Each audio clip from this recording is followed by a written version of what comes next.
అన్నమయ్య జిల్లా Madanapalle sub collector కార్యాలయంలో జరిగిన అగ్ని ప్రమాదం వెనుక ఖచ్చితంగా కుట్రకోణం దాగి ఉందని అధికారులు ప్రాథమికంగా తేల్చారు. ఈ అగ్ని ప్రమాద ఘటనపై దర్యాప్తును వేగవంతం చేశారు. రికార్డుల రికవరీ కోసం 5 రెవెన్యూ బృందాలను జిల్లా కలెక్టర్ శ్రీధర్ ఏర్పాటు చేశారు. కేసు పరిశోధనకు 11 బృందాలను నియమించారు. కావాలనే సబ్ కలెక్టర్ కార్యాలయాన్ని తగులబెట్టినట్లుగా అధికారులు పలు ఆధారాలను సేకరించారు. ఈ అగ్ని ప్రమాదంలో కీలక దస్త్రాలు, హార్డ్ డిస్క్లు మాడి మసైపోయాయి.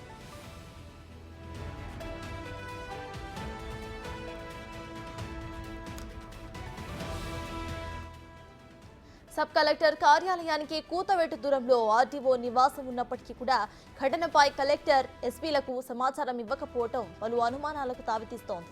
ఈ ఘటనకు సంబంధించి ఆర్టీఓ హరిప్రసాద్, పూర్వపు ఆర్టీఓ మురళి, అసిస్టెంట్ గౌతమ్ను అధికారులు అదుపులోకి తీసుకున్నారు.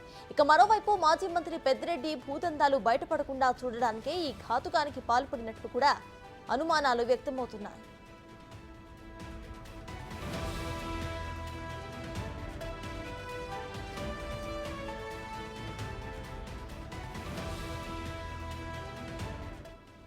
ఈ ప్రమాదంలో పొంగనూరు మండలము రాగానిపల్లి రికార్డులను అధికారులు రికవరీ చేసుకున్నారు.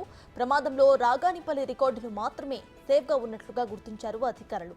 మిగిలిన కీలక పత్రాలన్నీ కూడా అగ్నికి ఆహుతైపోయాయి. ఇక ఘటనను సీఎం చంద్రబాబు చాలా సీరియస్గా తీసుకున్నారు. వెంటనే విచారించి తనకు ఎప్పటికప్పుడు నివేదిక అందిస్తూ ఉండాలని ఆదేశించారు.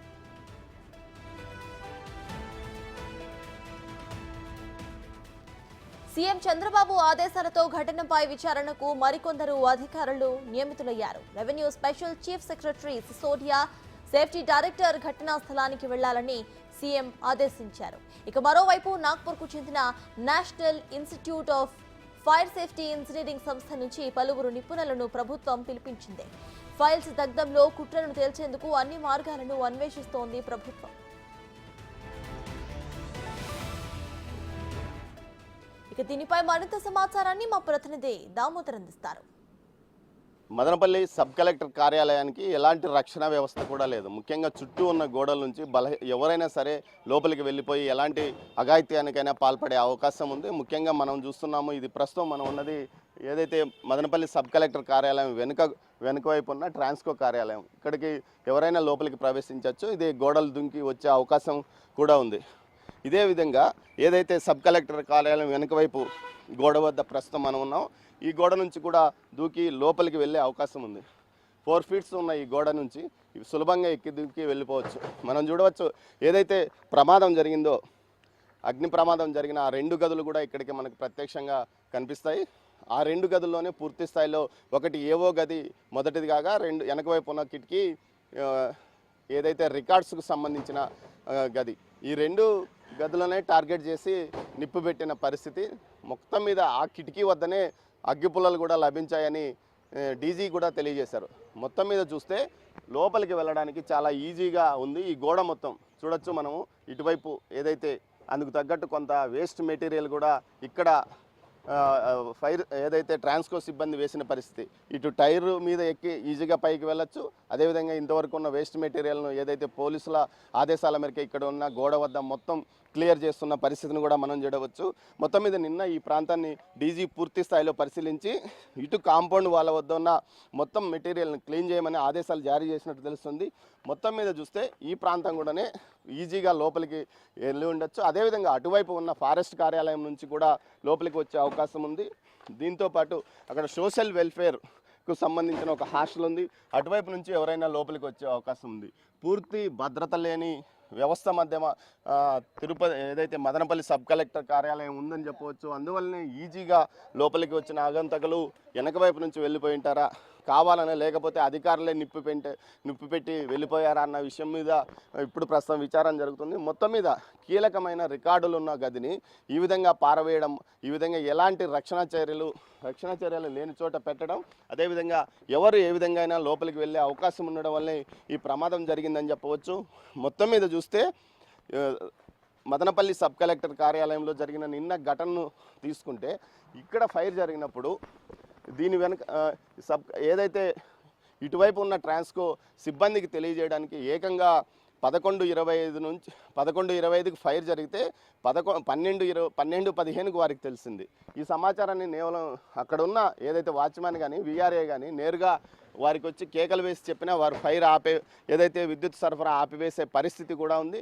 దీంతోపాటు ఏదైతే ఈ సబ్ కలెక్టర్ కార్యాలయంలో నూతన బిల్డింగ్ ఇది గత 4 సంవత్సరాల క్రితం ప్రారంభించారు.